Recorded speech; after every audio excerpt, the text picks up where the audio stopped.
থাকি, ভালো থাকি, সার্বিক দৃষ্টিকোণ তো wellness agro food and cosmetic লিমিটেডের মূল লক্ষ্য উদ্দেশ্য হচ্ছে দেশীয় কৃষিজাত পণ্য থেকে বাংলাদেশের কৃষকরা যেই কৃষিজ পণ্যগুলো উৎপাদন করে এই কৃষিজাত পণ্য থেকে মানুষের জন্য ফুড সাপ্লিমেন্ট, মানুষ সুস্থ হবে অথবা কসমেটিক্যাল আইটেম তৈরি করবে।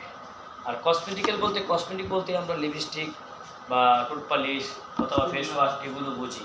আর কসমেটিকের মূল লক্ষ্য উদ্দেশ্য হলো বাহ্যিক আমাদের যে অঙ্গ প্রত্যঙ্গ আছে, মাথায় উকুন থাকে, সুতরাং কোনো যেন না থাকে, মাথা যেন পরিষ্কার থাকে, মাথায় কোনো যেন ব্যথা তৈরি না হয়, স্কিনে যেন ময়লা জমতে না পারে, গোসল করলে শরীর থেকে ময়লা চলে যায়। এই যে বাহ্যিক সুস্থতার জন্য আমরা যা ব্যবহার করি এগুলো কসমেটিক্যাল আইটেম। এর মানে কসমেটিক বলতেই শুধু মহিলারা যা ইউজ করে তাই কিছুটা আমরা না। এগ্রো ফুড মানে কৃষিজাত পণ্য। তাহলে বাংলাদেশে বেকার যুবক বলা যাবে না, যুবক যুবতী বয়স্ক বেকার তো আছেই, সবাই থাকতে পারে এরকম। তো সেই দৃষ্টিকোণ থেকে বাংলাদেশের বেকার যারা আছে তাদেরকে বাংলাদেশে কৃষিজাত পণ্য থেকে উৎপাদন করে কোনো প্রোডাক্টের মাধ্যমে মানুষকে সুস্থ রাখা এবং কসমেটিক্যাল আইটেম তৈরি করা, পাশাপাশি বেকারদের কর্মসংস্থান দিন এর মাধ্যমে হয়। এখন মূল আলোচনা যেটা, ওয়েলনেসের একটা থিম আছে, আরও কোম্পানিও থাকতে পারে।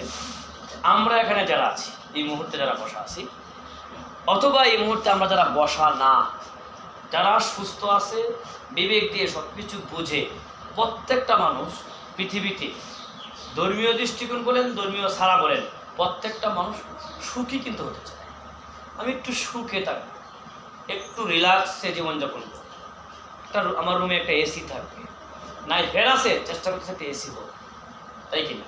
আছে টিনের ঘর, চাচ্ছে যে একটু হাফ বিল্ডিং হোক, হাফ বিল্ডিং মোটামুটি হলে আর না, একটা বিল্ডিং না হইলেই নয়। তো মানুষ চায় সে কি জাগতিক দৃষ্টিকোণে সুখী হোক। আর ওয়েলনেস বলতেছে এই সুখী যদি কেউ জাগতিক দৃষ্টিকোণ থেকে হতে যায় তাহলে তার দুইটা জিনিসের প্রয়োজন। কয়টা জিনিস? কয়টা জিনিসের প্রয়োজন? দুইটা। এক নাম্বার হচ্ছে হেলথ, আর একটা হচ্ছে ওয়েলথ। আর সুখী যেটা, এটাকে ইংরেজিতে আমরা বলতেছি হ্যাপিনেস, ভালো থাকা, ভালো লাগা, ঠিক আছে, সুখে থাকা। তাহলে এই দুইটার একটা হচ্ছে হেলথ, একটা হচ্ছে ওয়েলথ। হেলথ মানে সে সুস্থ থাকতে চায়, আর একটা হচ্ছে ওয়েলথ মানে তার সম্পদ।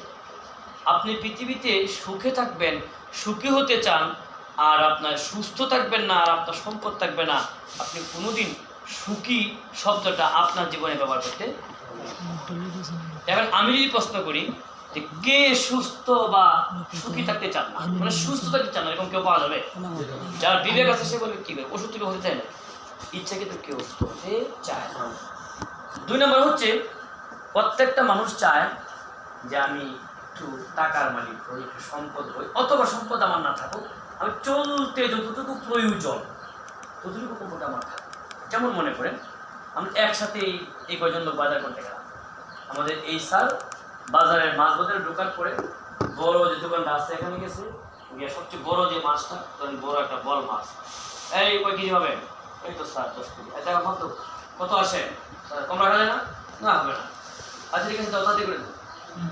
আর আমরা দেখতেছি স্যার বল মাছ দিতেছি, আর আমার পকেটের অবস্থা খারাপ, আমি দেখতেছি বাংলা মাছ কত করে, ওই যে 120 টাকা কেজি। না মন চাচ্ছে মানে ছোট হইলে একটা